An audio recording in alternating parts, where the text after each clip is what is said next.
Good afternoon, and thank you for attending Police Headquarters. My name is Constable Carolyn DeClute, and I am here today to introduce Chief Mark Saunders, who will be updating you on Project Kronic. Thank you, Carol. In May of last year, the Toronto Police Service's Integrated Gun and Gang Task Force started Project Kronic, a complex criminal investigation focused on the Driftwood Crips, their associates, and other criminal participants. They have worked in partnership with the OPP Provincial Weapons Enforcement Unit, York Regional Police Organized Crime Bureau, and the Greater Sudbury Police Service.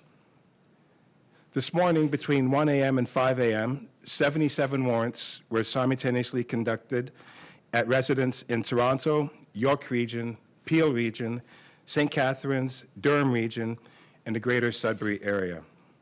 The arrests and warrants were executed with the cooperation and assistance of tactical teams from 20 police services, consisting of over 800 officers. The services involved are from Toronto, York, OPP, Greater Region Sudbury Police Service, Peel Region Police, Halton Region Police Service, Niagara, Hamilton, Waterloo Regional, London, Guelph, Sarnia, Bradford, Barrie, RCMP, Durham, Kingston, Belleville, North Bay, and Sault Ste. Marie.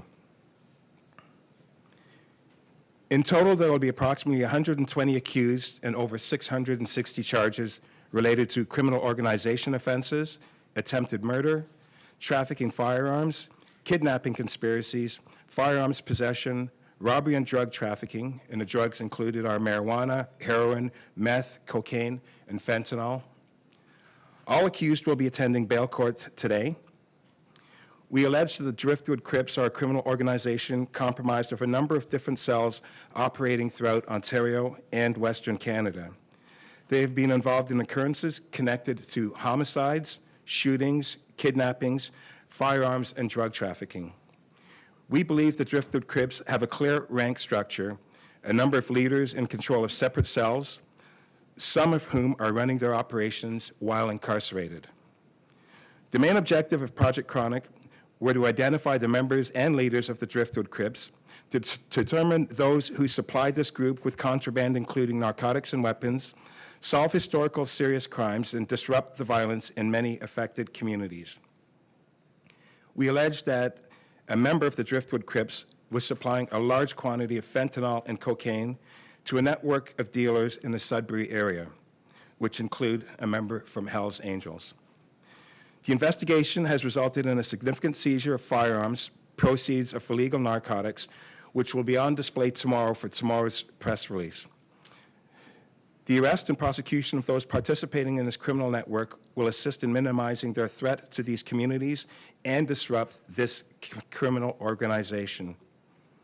I want to finish my remarks by extending my heartfelt thanks and gratitude to those who have planned Project Kronic over the last year and the more than 800 police officers whose work this morning was a model of clear, synchronized professionalism. We are all safer as a result. I'll take a few questions. Can you elaborate, Chief, on you mentioned some of these accused are allegedly running the gang from prison. Can you elaborate on that? People that were arrested a decade ago when Well, that will be dealt with in more depth tomorrow. Tomorrow you'll have a display of some of the items that were seized. You'll have investigators that have more comprehensive knowledge of the investigation in its entirety. But I will say that the Driftwood Crips has been one of the older gangs in the city of Toronto. They go far back. When I was in homicide squad running investigations, and they were involved in murders back then. So we have an organization that started out in a small area, and as you can see from this investigation, they now have the ability of growing and developing, and that is a concern right now. Back in 2007, when the Crips were raided, because like 3 kingpins were arrested at the time, Chief Bill Blair said that, you know, this gang has been dismantled, we are safer as a result. Obviously, 10 years later, they've expanded to the point that they have. From your understanding, how is that possible? It's possible with time and opportunity. I think that if the world thinks that it's up to police to solve all of the woes of the world, then they're sadly mistaken. There has to be a collaborative effort in order to keep communities safe. We play the enforcement piece of community safety, but there have to be other entities involved. There have to be social agencies involved. There have to be people that are willing to put time and effort into some of the neighborhoods that are out there so that these young men will have the opportunity of making better choices. You did say that some, I guess, of these operations are being run from prison. Are those people who were arrested in the raids back in 2007? You can get those answers tomorrow. Can you elaborate on any of these murders, attempted murders, kidnappings that you mentioned? Well, as a result, there are still some ongoing investigations, so not to jeopardize those investigations, it wouldn't be appropriate for me to start answering on that. Can you talk about the quantity of fentanyl that was recovered in these raids? Yeah, I don't have the specific numbers because right now the investigation's still ongoing. The officers are still conducting their investigation. We will have a much more accurate inventory tomorrow. And so to start giving out pieces right now wouldn't be a fair representation of what the overall project will look like. So tomorrow, the technical answers, when we're dealing with numbers and quantities and things like that, tomorrow will be a better opportunity for those types of questions. Is this going to make a big impact on, because we know that fentanyl has become a big problem in Toronto, but especially in Northern Ontario too. Do you think that this is going to have a big impact on the issues out there? Enough, I mean, I know you don't have exact numbers, but... Well, it's a starting point. The prevalence of fentanyl in communities is a growing concern. I'm grateful that the investigators in this particular case had the foresight of knowing exactly who to target and what to target, and within their thought process, fentanyl was an issue, and so taking fentanyl off the street is something that we definitely are concerned with. So I think that it is a good day. But there are a lot more things that we have to do when it comes to the discussion on opioids and things that are out there. Chief, in these raids and these arrests, have, in your opinion, the major players in the Driftwood Crips been arrested and taken down? I think we've made a very significant dent. As I said, this gives that particular community an opportunity now to see what we can do, working with community, to try to make that community stronger. When you have an organization that is being so deeply rooted in criminal activity, violent criminal activity, it really does cause fear for the honest citizens to want to come out and enjoy their neighborhoods. And so hopefully this is an opportunity that there are other agencies and other entities that can now start putting programs in that place, and we can continue the positive momentum. One of the things that we have on the go is we're working with the new Integrated Gang Prevention Task Force.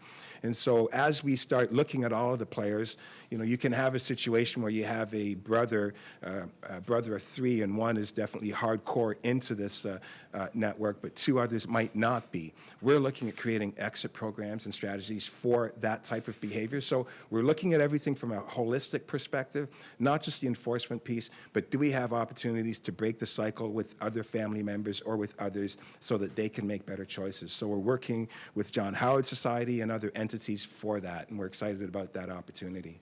I know sorry, question.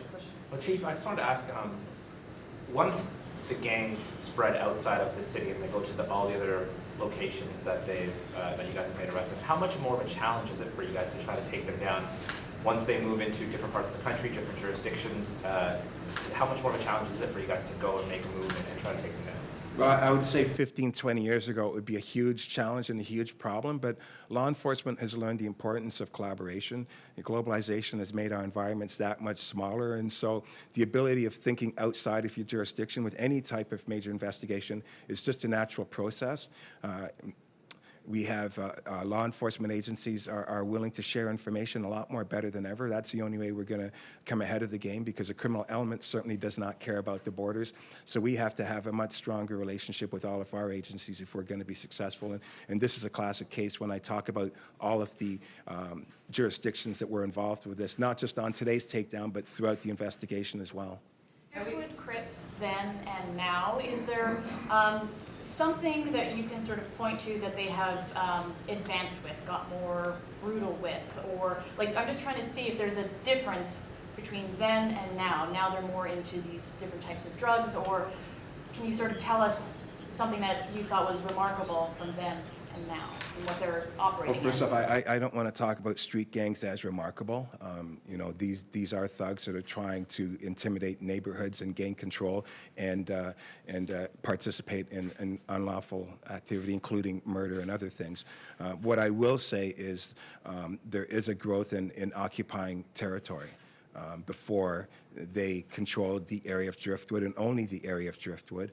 Now, in this particular investigation, they have the ability of outreaching into further areas of the country, and that's something that's I'm not sure if that's new within street gang subcultures, but it's something that definitely causes us to look and reflect on what we can do investigatively to help disrupt that earlier, rather than have them have the opportunity of developing to that magnitude.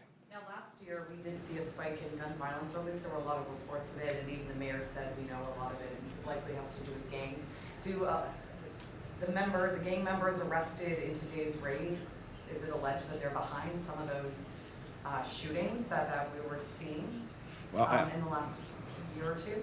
Well, I won't be specific, but I will say that the shootings that occur in the City of Toronto, the vast majority of the street shootings in the City of Toronto have a street gang overtone to it. Chief, when you make a big takedown like this of one particular gang, do you find that other gang activity in the city tends to quiet down because they realize that you guys are on the lookout for them, or do you find that other gangs maybe start to make moves to take over the territory that has now been taken down? No, I don't find that others will slow down. You know, people will slow down if we as a whole do what needs to be done to reduce the gang violence. Do you think that more charges could come, maybe some unsolved murders? I know that a few murders from last year or the year before had gang involvement, even had a couple innocent people who were caught up in that or killed. Do you think that we could see some more murder charges coming from this sweep? Well, I've got some of the best and brightest investigators, and no doubt they'll sharpen their teeth and have a look to see if there are connections, and if that's the case, rest assured they will do what's necessary. If you talk about this, the Driftwood Crips being very organized, when you mentioned all these other communities, is there an actual gang presence in those communities, or is it just associates that they're, We'll have more information on that tomorrow. I'll take one more question. Chief, I'd like to ask about the ongoing inquest into the death of Andrew Loku. We heard that the officers shot him because they feared for their lives.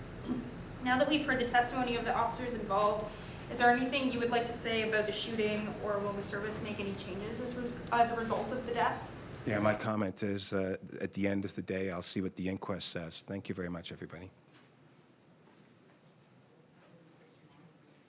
This concludes today's conference. Thank you for attending.